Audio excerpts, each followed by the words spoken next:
Hello goodness. അങ്ങനെ മുംബൈ ഇന്ത്യൻസിനെ 4 വിക്കറ്റിന് തകർത്ത് കൊൽക്കത്ത നൈറ്റ് റൈഡേഴ്സ് അവരുടെ പ്ലേ ഓഫ് സാധ്യതകളൊക്കെ സജീവമായി നിലനിർത്തിയിരിക്കുകയാണ്. അവസാന 7 മത്സരങ്ങളിൽ വെറും ഒരു തോൽവി മാത്രമാണ് കൊൽക്കത്തയുടെ ഭാഗത്തുനിന്ന് കണ്ടത്. അങ്ങനെ ഒരു കിടിലൻ കംബാക്കാണ് ഈ IPL സീസണിൽ KKR നടത്തിക്കൊണ്ടിരിക്കുന്നത്. അടുത്ത മത്സരത്തിൽ ഡൽഹിയെ തോൽപ്പിക്കുകയാണെങ്കിൽ ഒരുപക്ഷെ കൊൽക്കത്തയ്ക്ക് പ്ലേ ഓഫിൽ കടക്കാനുള്ള സാധ്യതയുണ്ട്. അത് പക്ഷേ രാജസ്ഥാൻ, പഞ്ചാബ് കിങ്സ് എന്നിവരുടെ മത്സരഫലങ്ങളെ ആശ്രയിച്ചായിരിക്കും കൊൽക്കത്തയുടെ പ്ലേ ഓഫ് സാധ്യതകളൊക്കെ. ഇന്നലെ വളരെ നാളുകളിന് ശേഷം മനീഷ് പാണ്ഡെയുടെ ഒരു കംബാക്ക് ഇന്നിങ്സ് കണ്ടു. അതായത് ഏകദേശം ഒരു 5-6 വർഷമായി മനീഷ് പാണ്ഡെ ഒരു പ്ലെയർ ഓഫ് ദ മാച്ചായിട്ട് 2020 കഴിഞ്ഞ വർഷം അതും സൺറൈസേഴ്സിന് വേണ്ടി കളിക്കുമ്പോൾ രാജസ്ഥാനെതിരെ Manish Pandey player of the മാച്ചായിരുന്നു. അത്ര വലിയൊരു സ്ട്രൈക്ക് റേറ്റിലുള്ള ഒരു ഇന്നിങ്സ് അല്ലായിരുന്നു. പക്ഷേ ഇന്നലത്തെ ആ ഒരു സാഹചര്യത്തിന് അങ്ങനെ ഒരു ഇന്നിങ്സിൻ്റെ ആവശ്യം ഉണ്ടായിരുന്നു. അതിന് 33 പന്തിൽ വെറും 6 4 ഉൾപ്പെടെ 45 റൺസാണ് മനീഷ് പാണ്ഡെ ഇന്നലെ കൊൽക്കത്തയ്ക്ക് വേണ്ടി നേടി കൊൽക്കത്തയെ വിജയത്തിലേക്ക് എത്തിക്കുന്നതിൽ വളരെ നിർണായകമായ പങ്കുവഹിച്ചത്. ഇന്നലെ ഫീൽഡിലും കണ്ടു മനീഷ് പാണ്ഡെയുടെ ഒരു നല്ലൊരു ക്യാച്ച്. അതായത് മുംബൈയുടെ ഓപ്പണായ റയാൻഡക്കറിനെ പുറത്താക്കിയ ഒരു ക്യാച്ച് നല്ല ഹൈ പോയ ബോളായിരുന്നു.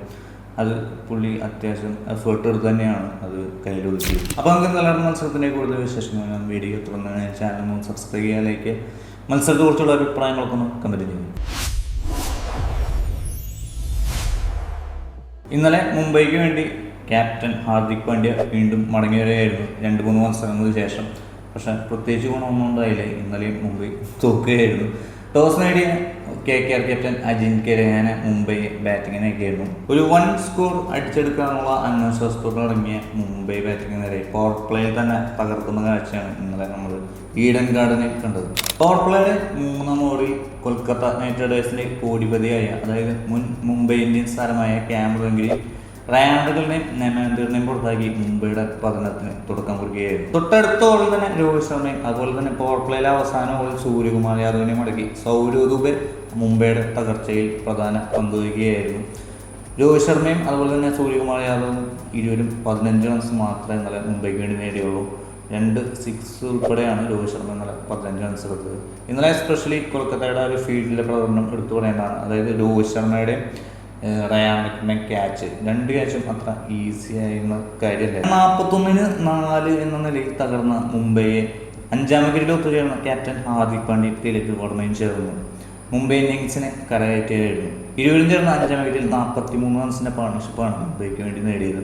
ശരിക്കും പറഞ്ഞാൽ ഒരു ടെസ്റ്റ് ഇന്നിങ്സിന് സമാനമായിരുന്നു ഇന്നലെ ഇരുവരുടെയും ബാറ്റിങ്. പക്ഷേ ആ ഒരു സിറ്റുവേഷനിൽ അങ്ങനെ ബാറ്റ് ചെയ്യാതെ രക്ഷയില്ല. കാരണം KKRന്റെ നല്ല ടൈറ്റ് ബോളിംഗ് തന്നെയായിരുന്നു ഇന്നലെ കണ്ടത്.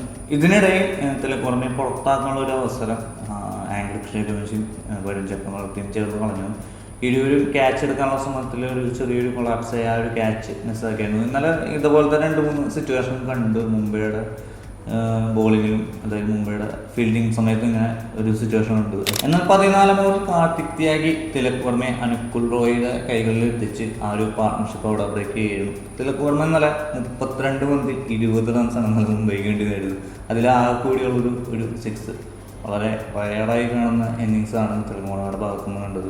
32 പന്തിൽ 20 റൺസ്. 16-ാം ഓവറിൽ ക്യാപ്റ്റൻ ഹാർദിക് പാണ്ഡ്യയെ സുനിൽ നാരായണനും അതുപോലെ തന്നെ പിന്നീട് വന്ന വിൽ ജാക്സനെ റൺഔട്ടിലൂടെ പുറത്താക്കുകയും ചെയ്തതോടുകൂടി മുംബൈ സ്കോർ 105-7 എന്ന നിലയിലേക്ക് കൂപ്പുകുത്തുകയായിരുന്നു. എന്നാൽ പിന്നീട് വന്ന സൗത്ത് ആഫ്രിക്കൻ ഓൾറൗണ്ടറായ കോർബിൻ ബോഷിന്റെ ഒരു കിടിലൻ ഇന്നിങ്സാണ് മുംബൈ ആ ഒരു അത്യാവശ്യം ഒരു ഭേദപ്പെട്ട സ്കോറിലേക്ക് എത്തിച്ചത്.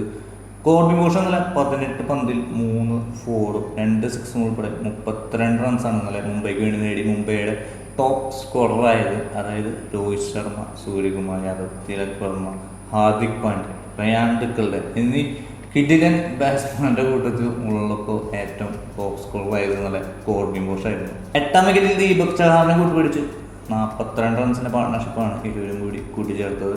അങ്ങനെ മുംബൈ സ്കോർ 147 എത്തുകയായിരുന്നു. ഇന്നലെ കൊൽക്കത്തയ്ക്ക് വേണ്ടി ബോളർമാരെല്ലാം മികച്ച രീതിയിൽ തന്നെയാണ് പന്തെറിഞ്ഞത്. ക്യാമറൂൺ ഗ്രീൻ, കാർത്തിക് ത്യാഗി, സുനിൽ നരൈൻ, എസ്പെഷ്യലി എടുത്ത് പറയേണ്ടത് സുനിൽ നരൈൻ്റെ ബോളിംഗ് സ്പെല്ലാണ്. 4 ഓവറിൽ വിട്ടുകൊടുത്തത് 13 റൺസാണ്.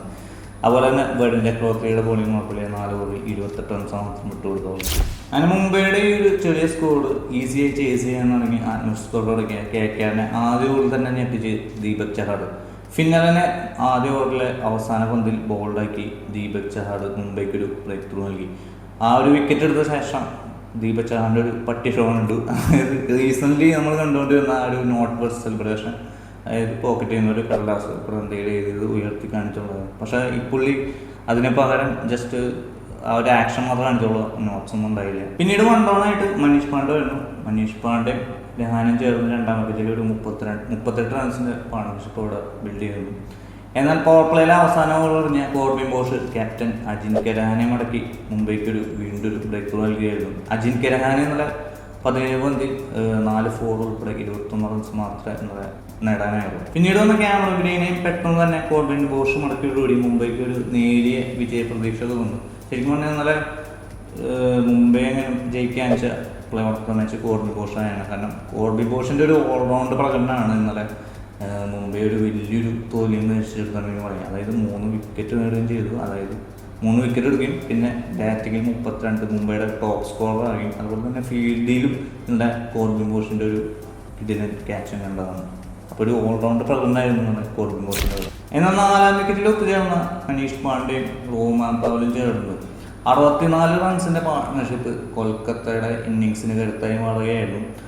റോമാൻ പവൽ ഇന്നലെ 30 പന്തിൽ 4 4 2 6 ഉൾപ്പെടെ 40 റൺസാണ് KKRന് വേണ്ടി നേടിയത്. ഇതിനിടെ റോമാൻ പവലിനെ പുറത്താക്കാനുള്ള ഒരു അവസരം മുംബൈ പഴകിയാളായിരുന്നു. അതായത് ലോങ് ഓണിലേക്ക് മിഡ് ഓണിലേക്ക് ഉയർത്തിയടിച്ചൊരു പന്ത് ദീപക് ചഹാനും കോർബിൻസിനും ഒരു 50-50 ചാൻസാണ്. ഇരുവരും ബോൾ ക്യാച്ച് എടുക്കാനായിട്ട് ഓടി വരുന്നതിനിടയിൽ അവസാനമായപ്പോഴേക്കും കൺഫ്യൂഷനായി ആരെടുക്കും. ദീപക് ചഹാർ, എനിക്ക് തോന്നുന്നു ദീപക് ചഹാർ ക്യാച്ച് എടുക്കാനുള്ള ഒരു ആക്ഷനിലേക്ക് വന്നത് കോർബിൻ ബോസ് അവിടെ നിൽക്കുകയായിരുന്നു. പക്ഷേ രണ്ടുപേരും നടുവിൽ ബോൾ വന്ന് വീണ് അത് ഒരു ഇതായി വന്നു. ഈ വക മിസ്കമ്മ്യൂണിക്കേഷനും മിസ്അണ്ടർസ്റ്റാൻഡിങ്സാണ് മുമ്പേ കൂടുതൽ തളർത്തുന്നതാണെങ്കിൽ പറയാം. പിന്നീടും കണ്ടു 1-2 ക്യാച്ച് ഓപ്പർച്യൂണിറ്റീസ് മുംബൈ പാഴാക്കി കളയുന്നു. എന്നാൽ 15ാം ഓവറിൽ മനീഷ് പാണ്ഡെ പുറത്താക്കി ജാസ്മിൻ ബുംറയും തൊട്ടടുത്ത ഓവർ തന്നെ റോമാൻ പവലിനെ കോർബി ബോഷിൻ്റെ കയ്യിലെത്തി അല്ലാഗസൻ ഫാഡും മുംബൈയെ വീണ്ടും മത്സരത്തിലേക്ക് തിരിച്ചുകൊണ്ടിരുന്നെങ്കിലും അപ്പോഴേക്കും ഏകദേശം കളി കൊൽക്കത്തയുടെ കയ്യിലായിരുന്നു എന്നാണ് പറയുന്നത്. എസ്പെഷ്യലി എടുത്ത് പറയേണ്ടതെന്നല്ല റോമാൻ പവലിൻ്റെ ക്യാച്ച് എടുത്ത കോർബി ബോഷിൻ്റെ ഒരു പ്രകടനമാണ്. കിടിലൻ ക്യാച്ച് തന്നെയായിരുന്നു കോർബി. ഇരുവരും പുറത്താകുമ്പോൾ വെറും 24 റൺസ് മാത്രം മതിയായിരുന്നു കൊൽക്കത്തയ്ക്ക് ജയിക്കാൻ 4 ഓവർ ബാക്കി നിൽക്കെ. അപ്പോൾ പിന്നീട് വന്ന റിങ്കു സിംഗും തേജസ്വി ദഹിയയും അനുകുൽ റോയൊക്കെ ചേർന്ന് ഈസിയായി കൊൽക്കത്തയെ വിജയത്തിലേക്ക് എത്തുകയായിരുന്നു. തേജസ്വി ദഹിയ ഇന്നലെ വന്നത് കൺകഷൻ സബ്സ്റ്റിറ്റ്യൂട്ടായിട്ടാണ്. അതായത് ആംഗ്രിക് രഘുവംശിക്ക് പകരം. കൊൽക്കത്തയ്ക്ക് ഇനി പ്ലേ ഓഫിലെത്തണമെങ്കിൽ LSG പഞ്ചാബായിട്ടുള്ള മത്സരം LSG ജയിക്കണം. അതുപോലെ തന്നെ മുംബൈയും രാജസ്ഥാനുമായുള്ള മത്സരം മുംബൈ ജയിക്കണം. കൊൽക്കത്ത ഡൽഹി അടുത്ത മത്സരത്തിൽ നല്ല റൺ റേറ്റിൽ തോൽപ്പിക്കുന്നതാണ്. ഇഫ് പഞ്ചാബ് LSGയോട് ജയിക്കുകയാണെങ്കിൽ കൊൽക്കത്തയ്ക്ക് നല്ല റൺ റേറ്റ് ഉണ്ടെങ്കിൽ തന്നെ കയറുന്നുള്ളൂ. അതായത് ഡൽഹിയെ നല്ല റൺ റേറ്റിൽ തോൽപ്പിച്ചാൽ തന്നെ കൊൽക്കത്തയ്ക്ക് പ്ലേ ഓഫിൽ എത്താൻ സാധിക്കുകയുള്ളൂ. അങ്ങനെ സീസണിൻ്റെ തുടക്കത്തിൽ നമ്മൾ പറഞ്ഞ പോലെ പ്ലേ ഓഫിൽ എത്തില്ല എന്നുള്ളത് വിചാരിച്ച ടീം ഏകദേശം പ്ലേ ഓഫിൻ്റെ പടിവാതിൽക്കലെത്തിയിരിക്കുകയാണ് നമ്മുടെ കിങ് ആൻഡ് KKR. പക്ഷേ പ്ലേ ഓഫിൽ കയറുന്നുള്ള ഉറപ്പുള്ള ടീം ഇപ്പോൾ ഏകദേശം പ്ലേ ഓഫിൻ്റെ പുറത്ത് ഇങ്ങനെ കാത്തിരിക്കുകയാണ്. അത് നമ്മുടെ ശ്രേയസ്സായൻ്റെ പഞ്ചാബ്. അപ്പോൾ എന്താണ് ഈ IPL സംഭവിക്കാൻ പോകുന്നത് നമുക്ക് കാത്തിരുന്ന് കാണാം. അപ്പോൾ അടുത്തൊരു മാച്ചിൻ്റെ വിശേഷമായി കാണാം. അതുവരേക്കും